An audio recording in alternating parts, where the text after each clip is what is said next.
ਸਤਿ ਸ਼੍ਰੀ ਅਕਾਲ। ਇਹ ਹੈ ਮਿਸਿਸ ਨੇਅਰ, ਕਿੰਡਰਗਾਰਟਨ ਟੀਚਰ ਹੈਰੀ ਸੀਅਰਸ ਦੇ ਵਿੱਚ। ਅਸੀਂ ਬਹੁਤ ਖੁਸ਼ ਹਾਂ ਕਿ ਤੁਹਾਡਾ ਬੱਚਾ ਇਸ ਸੈਪਟੈਂਬਰ ਦੇ ਵਿੱਚ ਹੈਰੀ ਸੀਅਰਸ ਨੂੰ ਅਟੈਂਡ ਕਰੂ। ਹੁਣ ਅਸੀਂ ਤੁਹਾਨੂੰ ਜਾਣਕਾਰੀ ਦੇਵਾਂਗੇ ਤੁਹਾਡੇ ਕਿੰਡਰਗਾਰਟਨ ਕਿੱਟ ਬਾਰੇ।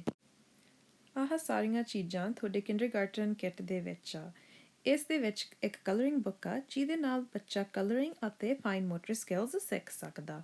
ਇੱਕ ਸਟੋਰੀ ਬੁੱਕ ਵੀ ਦਿੱਤੀ ਗਈ ਜਿਹੜੀ ਬੱਚੇ ਦੇ ਮਾਪਿਆਂ ਨਾਲ ਪੜ੍ਹ ਸਕਦੇ। ਮਾਪੇ ਅਤੇ ਬੱਚੇ ਤੋਂ ਸਵਾਲ ਪੁੱਛ ਸਕਦੇ ਜਿਵੇਂ ਕਿ ਸਟੋਰੀ 'ਚ ਕੀ ਹੋਇਆ ਸੀ। ਇਸ ਕਿੱਟ ਦੇ ਵਿੱਚ ਇੱਕ ਛੋਟਾ ਜਿਹਾ ਪਜ਼ਲ ਵੀ ਆ। ਜਿਹੜੇ ਪਜ਼ਲ ਹੁੰਦੇ ਆ ਉਹ ਬੱਚਿਆਂ ਦੇ ਦਿਮਾਗ ਅਤੇ ਸੋਚਣ ਵਾਲੇ ਸਕਿੱਲਸ ਨੂੰ ਵਧਾਉਂਦੇ ਆ। ਕਿੱਟ ਦੇ ਵਿੱਚ ਕੰਸਟਰਕਸ਼ਨ ਪੇਪਰ ਵੀ ਆ ਜਿਸ ਨੂੰ ਬੱਚਾ ਵਰਤ ਸਕਦਾ। 2 ਐਕਟੀਵਿਟੀ ਬੁੱਕਲੈਟਸ ਵੀ ਦਿੱਤੀਆਂ ਗਈਆਂ, ਇੱਕ ਪੰਜਾਬੀ ਦੇ ਵਿੱਚ ਅਤੇ ਇੱਕ ਇੰਗਲਿਸ਼ ਦੇ ਵਿੱਚ। ਇਹਨਾਂ ਦੇ ਵਿੱਚ ਦੱਸਿਆ ਗਿਆ ਕਿ ਜਿਹੜੀਆਂ ਕਿੰਡਰ ਕਿਟਸ ਦੇ ਵਿੱਚ ਚੀਜ਼ਾਂ ਉਹਨਾਂ ਦੇ ਨਾਲ ਕਿਸ ਤਰ੍ਹਾਂ ਦੀਆਂ ਐਕਟੀਵਿਟੀਜ਼ ਤੁਹਾਡੇ ਬੱਚੇ ਕਰ ਸਕਦੇ ਆ। ਕਿੱਟ ਦੇ ਵਿੱਚ ਇੱਕ ਟੋਕਰੀ ਆ ਜਿਹਦੇ ਵਿੱਚ ਕਈ ਤਰ੍ਹਾਂ ਦੀਆਂ ਚੀਜ਼ਾਂ ਜਿਵੇਂ ਕਿ ਤਾਸ਼, ਚਾਕ, ਕਾਊਂਟਰਸ ਅਤੇ ਕ੍ਰੇਯੋਨਸ। ਕੋਸ਼ਿਸ਼ ਕਰਨੀ ਆ ਇਸ ਕਿੰਡਰ ਕਿੱਟ ਨੂੰ ਸੰਭਾਲ ਕੇ ਰੱਖਣ ਦੀ ਤਾਂ ਕਿ ਬੱਚਾ ਇਸ ਦੀ ਦੁਬਾਰਾ ਤੋਂ ਵਰਤੋਂ ਕਰ ਸਕੇ।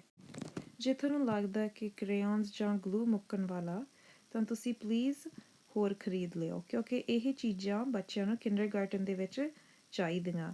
ਇਹ ਚੀਜ਼ਾਂ ਨੂੰ ਉਹ ਦੁਬਾਰਾ ਤੋਂ ਵਰਤੂਗੇ ਕਿੰਡਰਗਾਰਟਨ ਦੇ ਵਿੱਚ।